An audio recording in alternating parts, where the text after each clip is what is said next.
तो दोस्तों, जैसा कि आप सभी लोग जानते हो कि मेरे पास अभी मैंने रिसेंटली नेक्सॉन ली है। 1 महीने का रिव्यू मैंने नहीं बनाया क्योंकि मुझे सर्विस के बाद का रिव्यू बनाना था। इसीलिए क्योंकि मुझे इसके पॉजिटिव्स भी बताने थे, नेगेटिव्स भी बताने थे और सर्विस एक्सपीरियंस मेरा कैसा रहा वो भी बताना था। तो ये तीनों एक्सपीरियंस मेरे पास हो चुके हैं। मेरे को पॉजिटिव भी इस गाड़ी के बहुत कुछ पता चल गए हैं क्योंकि 1 से 1.5 महीने में बहुत सारी चीजें पता चल जाती है अपने पास अगर वो गाड़ी हो तो। साथ में मुझे पहली सर्विस का एक्सपीरियंस भी पता चल गया कि भैया टाटा की सर्विस कैसी है। तो दोस्तों, सबसे पहले मैं नेक्सॉन के नेगेटिव्स के बारे में बात कर लेता हूँ। क्या क्या नेगेटिव्स मुझे मिले वो मैंने हालांकि नोट डाउन कर रखे हैं कि क्या क्या मेरे को नेगेटिव मिले, पूरी लिस्ट बना रखी है मैंने। तो सबसे पहली चीज जो मुझे फेस करना पड़ रही है, माइलेज इशू। दोस्तों, आप सभी जानते हो मैंने सीएनजी वर्जन नहीं लिया, प्योर पेट्रोल लिया है और हालांकि वो चीज मुझे फुलफिल हो रही है, कोई दिक्कत नहीं सिटी में।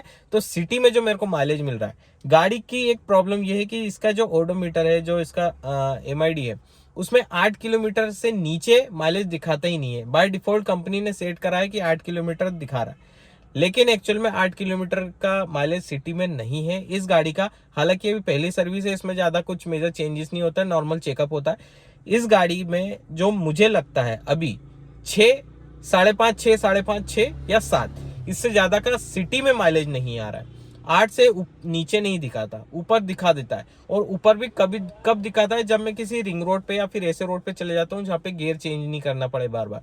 सिटी के अंदर बार बार सेकंड थर्ड फर्स्ट, उसके चक्कर में 8 से ऊपर का माइलेज शो ही नहीं करती। तो सबसे पहली नेगेटिव तो यही है। दूसरा नेगेटिव पॉइंट मेरे को इस गाड़ी का ये लगा कि गाड़ी मजबूत है, मजबूती देने के हिसाब से इन्होंने जो ए पिलर है ज्यादा चौड़े कर दिए, उनके विड्थ थोड़ी ज्यादा चौड़ी, जिसकी वजह से आपको दिक्कत आती है गाड़ी के बाहर देखने में। विजिबिलिटी थोड़ी सी कम है, आपके लेफ्ट साइड में या फिर राइट साइड में कोई भी व्यक्ति है ए पिलर के बीच में तो आपको दिखाई नहीं देगा। बहुत बड़ा एरिया कवर करता है इसका पिलर, जिसकी वजह से नए ड्राइवर्स को बहुत ज्यादा प्रॉब्लम आ सकती है इस गाड़ी के अंदर। तो अगर आप नए गाड़ी सीखे हो, पहली बार गाड़ी ले रहे हो, तो नेक्सॉन प्रीफर मत करना क्योंकि सिटी में दिक्कत आएगी। आप चाहे डीजल ले लो या फिर सीएनजी ले लो। हालांकि मेरे को शुरुआत में दिक्कत आई थी, लेकिन मैंने एडजस्ट कर लिया, मेरे को आदत हो गई कि भाई कैसे निकालना है। लेकिन अब अगर आप नई गाड़ी सीखे हो तो कंसिडर मत करना इस वजह से। दोस्तों, तीसरा नेगेटिव मेरे को इस गाड़ी का लगा, हालांकि टाटा की हर गाड़ी के साथ ये प्रॉब्लम है, गाड़ी में पैनल गैप्स बहुत ज्यादा है। मैं आपको दिखाता हूँ, कैमरा हटा करके यहाँ से आप खुद देखना। यहाँ पे ये देखो, ये गैप कितना कम है और वहीं यहाँ पे देखो गैप कितना ज्यादा है। ये चीज तो हो गई। अभी मैं आपको बाहर चल के दिखाता हूँ कितने गैप्स है। गाड़ी के पैनल गैप बहुत ज्यादा है, दिखाता हूँ आपको। यहाँ पे ये देखो पूरी उंगली आधी अंदर चली गई, यहाँ पे ये देख सकते हो, ठीक है। अब वही चीज़ हम यहाँ पे देखते हैं। ये देखो, यहाँ पे उंगली नहीं जाएगी, देखो यहाँ पे उंगली नहीं जा रही। ये चीज़ है, ऐसे ही सारे गेट में है, सारे गेट में यही परेशानी है। ये देखो, यहाँ पे ये गैप बहुत ज़्यादा है, ये पैनल गैप ज़्यादा है। अभी यहाँ पे देखो, उसके बाद ये देखो, यहाँ पे पैनल गैप कम हो गया।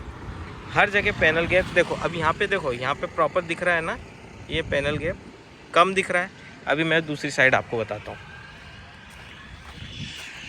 ये देखो, पूरी उंगली चली गई मेरी ना, ऐसे पैनल गैप। हालांकि ये जो गैप है ना, जब मैंने गाड़ी डिलीवरी ली थी ना गाड़ी की, तब नहीं था, ये अपने आप बाद में हुआ है। पता नहीं कैसे हुआ, मैंने अभी सर्विस सेंटर पे बताया भी था, लेकिन पता नहीं कोई सोल्यूशन उन्होंने दिया नहीं।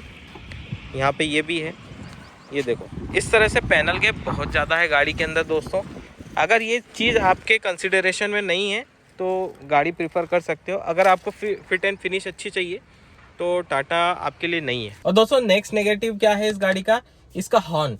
गाड़ी जिस तरह से टैंक की तरह बनाई हुई है ना, गाड़ी के अंदर बैठ के ऐसा फील होता है कि यार हम किसी भारी गाड़ी में चल रहे हैं, बहुत टैंक में चल रहे हैं, बड़े टैंक में। उसका हॉर्न उतना ही छोटा दिया है। तो हालांकि मैंने तो हॉर्न चेंज करा दिया, अभी मैं बजा के दिखाता हूँ। ये आपको समझ में आया होगा, क्रेटा वाला हॉर्न मैंने हेला का चेंज करवाया। हालांकि मैंने इसमें वायरिंग कटिंग नहीं कराई, मैं पहले ही बता दूं, जुगाड़ लगाया है, लेकिन उससे वारंटी वाइड नहीं होगी, ये चीज तो है। तो दोस्तों, अभी तक फर्स्ट सर्विस तक मेरे को ये इतने नेगेटिव्स मिले हैं गाड़ी के अंदर। पॉजिटिव क्या क्या है वो भी मैं आपको बता देता हूँ। सबसे पहले, हाईवे पे गाड़ी स्टेबल होकर के चलती है, हाई स्पीड में बिल्कुल भी कॉन्फिडेंस लूज नहीं होने देती। इसकी टॉप स्पीड मैंने जो चलाई है मेरी नेक्सॉन की, 120 किलोमीटर पर आवर की स्पीड पे चला चुका हूँ और मुझे कहीं पर भी ऐसा नहीं लगा कि मैं कॉन्फिडेंस लूज कर रहा हूँ। मुझे रोड पे बिल्कुल ऐसा फील होता है कि यार 40-50 की स्पीड पे चल रही है, ये फैक्ट है। छोटी गाड़ी में अगर आप हाई स्पीड पे जाते हो तो आपको बिल्कुल ऐसा लगता है यार कि स्टीयरिंग अब तो आउट ऑफ कंट्रोल हो जाएगा। लेकिन इस गाड़ी के साथ यही फायदा है कि आपकी गाड़ी की स्पीड जैसी बढ़ती, स्टीयरिंग थोड़ा सा हार्ड हो जाता है ताकि आपका कॉन्फिडेंस लूज ना हो।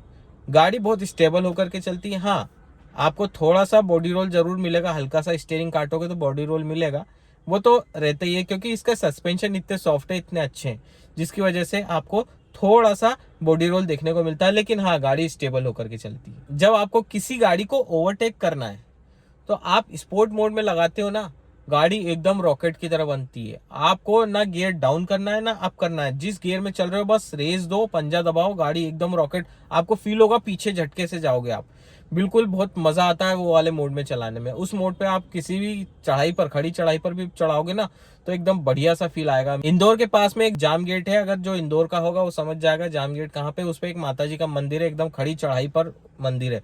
वहां पे मैंने स्पोर्ट मोड लगाया और बस मैं रेस देता गया, कुछ भी नहीं करा। मेरी गाड़ी इतनी स्मूथली आराम से चल गई। बाकी दूसरी गाड़ी को बहुत स्ट्रगल करना पड़ रहा था क्योंकि रोड भी खराब था और खड़ी चढ़ाई भी थी, पत्थर भी थे और सारी चीजें थी, लेकिन मेरी गाड़ी आराम से निकल गई। तो जो लोग वहां जा चुके हैं उनको समझ में आएगा कि मैं क्या बोलना चाह रहा हूँ। दोस्तों, अब नेक्स्ट पॉजिटिव इसका है म्यूजिक सिस्टम। भाई गजब का म्यूजिक सिस्टम है, मतलब आपको बाहर से कुछ भी नहीं कराना है। इसमें बेस भी अच्छा आता है, आपको जो होता है ना कि प्रॉपर तरीके से, बैलेंस तरीके से साउंड आता है, अच्छा साउंड आता है, बहुत प्यारा तरीके से। जब आप हाईवे पे जाते हो, गाड़ी में गाना लगा दो, इतना बढ़िया फीलिंग आता है।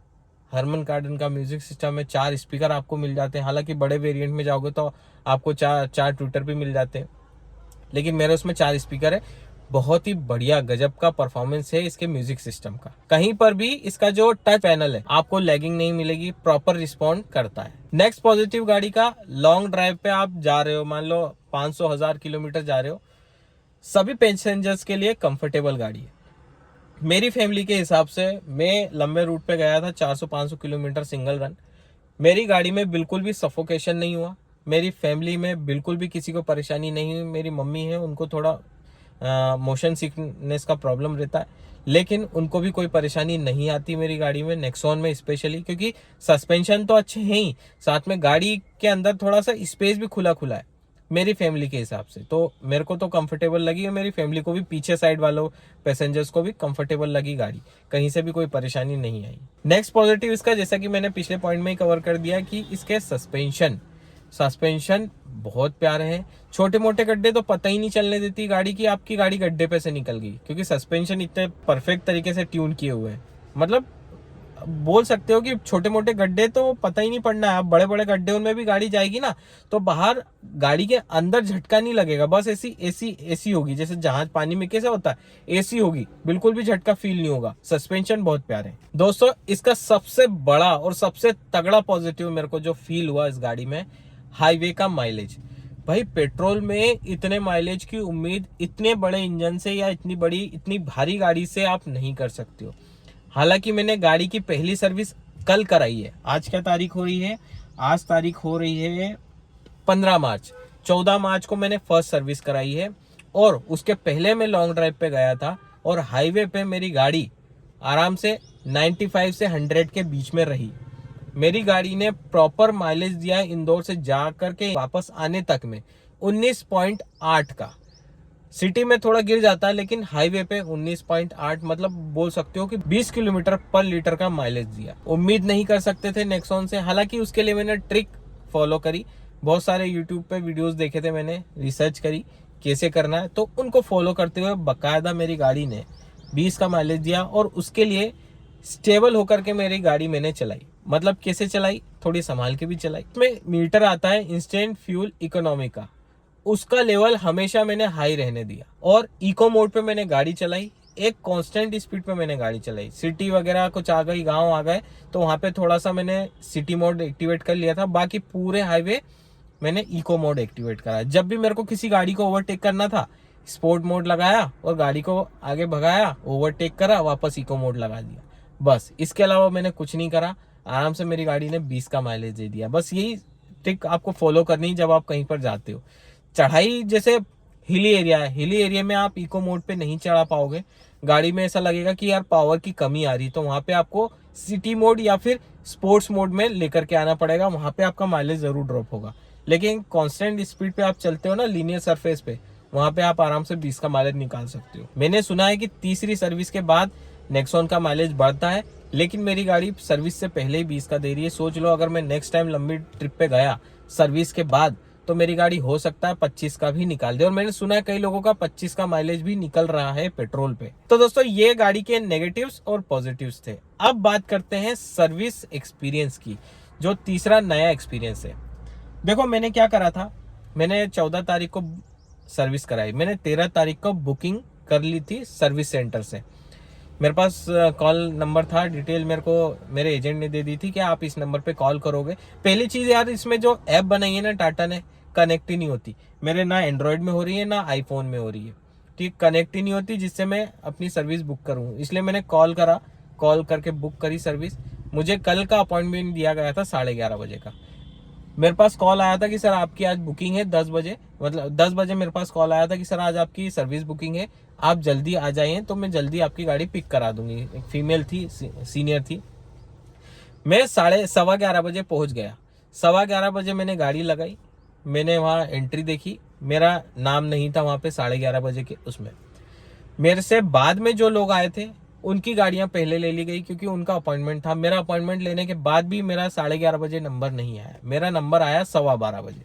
आधा पौन घंटा मैंने वहां पे वेस्ट करा। थोड़ा बोल सकते हो यार कि नॉमिनल चीज है कि भाई चलो ठीक है इसको इग्नोर कर दो, कोई दिक्कत नहीं है, सर्विस सेंटर है तो टाइम तो लगता ही है। और बात भी सही है यार कि भाई सर्विस सेंटर पे इतनी गाड़ियां हैं, मैक्सिमम नेक्सॉन और अपने पंच, ये दो गाड़ियां इतनी सर्विस पे आती, इतनी सर्विस पे आती कि भाई एक गाड़ी गई दूसरी आ गई, एक गाड़ी गई दूसरी आ गई।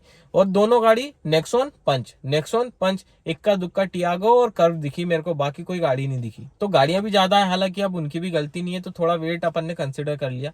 सारी चीजें मैंने बताई मेरे को क्या क्या नेगेटिव लगे। जैसे मैंने बताया पैनल गैप मेरे को लगा, पीछे वाले म्यूजिक सिस्टम जो स्पीकर्स है वो थोड़ा आगे के कंपैरिजन में थोड़ा कम साउंड कर रहे थे, उनको मैंने ठीक करवाया। और छोटी मोटी चीज़ें मैंने बता दी उनको, तो लगभग सारी चीज़ सॉल्व हो गई। बस वो पैनल गैप जो मैंने आपको बताया वो ठीक नहीं हुआ, हालांकि देखूंगा मैं नेक्स्ट सर्विस के टाइम पे उनको बताऊंगा कि क्या चीज़ है। उसके बाद उन्होंने मुझे बोला कि पहली सर्विस है, तो मुझे लगा कि हाथों हाथ दे देंगे, कितना टाइम लगता है, जनरल चेकअप करना रहता है तो कर देंगे तो जल्दी दे देंगे। लेकिन उन्होंने मुझे 4 बजे का टाइम दिया, तो मैंने सोचा कि चलो ठीक है 4 बजे चले जाएंगे। मैंने कुछ चीज़ें और भी बताई थी, जैसे मेरा लेफ्ट वाला रेयर टायर है थोड़ा सा जाम चल रहा था, तो वो उन्होंने देख लिया, वो भी सब ठीक कर दिया। ये नेगेटिव में नहीं आता है, एक्सपीरियंस के हिसाब से वो सारी चीज़ें रहती है। तो 2-3 चीज़ें मैंने बताई, तो उसने बोला ग्रीसिंग ऑयल पानी वगैरह होगा और सब ठीक है। उसने मुझे एक नॉमिनल अमाउंट भी बताया 1 to 9, उसने बोला 1 to 9 लगेगा और ये जनरल है, जब आप बिलिंग कराओगे तब हो जाएगा। मैंने ठीक है 129 रुपये देने में क्या दिक्कत है, कोई दिक्कत नहीं है, पहली सर्विस में थोड़ा बहुत लग भी गया, कोई दिक्कत नहीं। 3:45 बजे उनका कॉल आया मेरे पास, सर आपकी गाड़ी तैयार हो गई है आप आ जाइए। मैं गया, उन्होंने मुझे बिलिंग दी, कितने की दी, 1229 रुपये की। मैंने बोला 1229 रुपये, मैंने ये किस चीज़ के हैं? तो बोले, फिर उसने वो एजेंट को बोला कि आप आए हैं, थोड़ा सा कस्टमर को इशू है। तो वो एजेंट आया, तो एजेंट बोलता है कि सर आपके ऑयल पानी ग्रीसिंग वगैरह हुआ। मैंने बोला फर्स्ट सर्विस में ये कैसे होता है, फर्स्ट सर्विस में तो ये फ्री रहना है, मेरे यूज़र मैनुअल में लिखा हुआ है ये तो फ्री होना चाहिए। उन्होंने नहीं, उसने बोला कि नहीं ये ऑयल पानी ग्रीस का ये पहले मतलब ये चार्जेबल रहता है, चारों पहियों में ग्रीस वगैरह करा होगा, जो भी करा होगा उसने। अब मुझे तो नहीं लगता कि करा होगा, लेकिन उसने फालतू ऐड करा। मैं बताऊंगा क्या आगे मैंने दिए कि नहीं दिए। ये सारी चीज़ हो गई, मेरी बहस होने लग गई। 2-3 लोग इकट्ठे हो गए, सर क्या हो गया क्या हो गया। मैंने बोला सर पहली सर्विस थी मेरी गाड़ी की, ये फ्री ऑफ कॉस्ट होती है, इसमें 1229 रुपये किस चीज़ के जुड़े हैं मुझे ये बता दो। अब बिलिंग में तो इन्होंने पेन से लिख दिया कि ग्रीसिंग हो गई, ऑयलिंग वगैरह ये सारी चीज़ हो गई। तो मैंने बोला चलो ठीक है ये भी आपने करा, तो इसके 1229 कैसे होगा? ग्रीसिंग के कितने कितने हो सकते, बहुत से 200-300 हो सकते। इन्हें 129 मुझे बताया था, तो मैं वो देने को तैयार हूँ, लेकिन 1229 रुपये किस हिसाब से दूँ मैं? 4 पहिए में ग्रीसिंग करने के इतना चार्ज लोगे आप? और पहली सर्विस में तो ये तो फ्री में होना चाहिए, आप में से चार्ज क्यों कर रहे हो? इनके जो ओरिजिनल बिल होता है ना, उसमें वो पैसा नहीं लिखा था कि इतना रुपये इतना रुपये इतना रुपये। उन्होंने केवल नॉर्मल 0 रुपये का मेरे को बिल बना के दिया, ये अलग से मेरे से पैसा ले रहे थे। मैंने बोला कि भाई देख, मैं ये पैसा नहीं दूंगा, 129 की बात है तो सर्विस चार्ज जो भी आपका लगता है मैं वो देने को तैयार हूँ। 1229 रुपये में दूंगा नहीं। तो मेरे को बोलता कि सर मैंने आपको ये पहले ही बता दी थी। मैंने पहले बताने से मतलब नहीं है, पहले बताने से कोई मतलब नहीं है। जब पहली सर्विस फ्री होती है तो आपको फ्री करके देना पड़ेगी, मैं पैसा नहीं दूंगा। ये चीज़ हो गई। वो थोड़ी बहस करने लग गया मुझसे। मैंने बोला कि भाई देख, तू कुछ भी कर, मैं देने वाला नहीं हूँ। अंदर गया, बिलिंग में से वो ऐसे कटवा दिया और लेकर के आ गया। बोले सर हो गया। मतलब आप सोच लो कि टाटा को इस चीज़ पे थोड़ा ध्यान देना चाहिए कि अगर कोई कस्टमर है ऐसा जो जिसको ज़्यादा नॉलेज नहीं है तो वो तो फालतू में दे ही देता 1200-1300 रुपये। फ्रॉड करके वो मेरे से पैसे ले रहे थे। तो वो चीज़ दोस्तों आपको ध्यान रखना है, पहली सर्विस में 1 रुपया भी नहीं देना। हाँ, आप RSA लेते हो या फिर कुछ और ऐसी एडिशनल चीज़ें लेते हो तो आप पहले ही उनसे कंफर्म करवा लो। जैसे कि मैं गया था तो मेरे को पिच किया था उन्होंने कि सर RSA ले लो। RSA क्या, रोड साइड असिस्टेंट, 6 महीने का बोल रहे थे, 500-550 रुपये का। मैंने बोला कि यार मेरे को ज़रूरत नहीं है इस चीज़ की, कोई दिक्कत नहीं है। और टाटा के अब तो शोरूम जगह जगह हो गए तो RSA की इतनी ज़रूरत पड़ती नहीं है। फिर भी मैंने नहीं लिया। तो ऐसा होता है दोस्तों, आपके साथ भी ऐसा ना हो। तो इस चीज़ का आप खास करके ध्यान रखना। आप पहली सर्विस कराने जा रहे हो, कोई चार्ज देने की ज़रूरत नहीं है। कुछ एक्स्ट्रा आप कराते हो तो उसका पहले से ही कंफर्मेशन ले लो कि भैया मैं ये एक्स्ट्रा करवा रहा हूँ, इतना पैसा कितना लगेगा। और उसका ओरिजिनल बिल लेना। मेरे को ओरिजिनल बिल भी नहीं दे रहा था। ओरिजिनल बिल भी देता ना तो मैं सोच लेता कि भाई चलो ठीक है दे दूँ, लेकिन ओरिजिनल बिल भी नहीं था। पेन से लिखा हुआ था, उसके जो 0 रुपए का जो बिल था ना ओरिजिनल, उस पर पेन से लिख दिया था। तो मैंने बोला कि भाई नहीं दे पाऊंगा, और आखिरी में मैं 1 रुपया भी नहीं दिया और मेरे को उसने गाड़ी दे दी।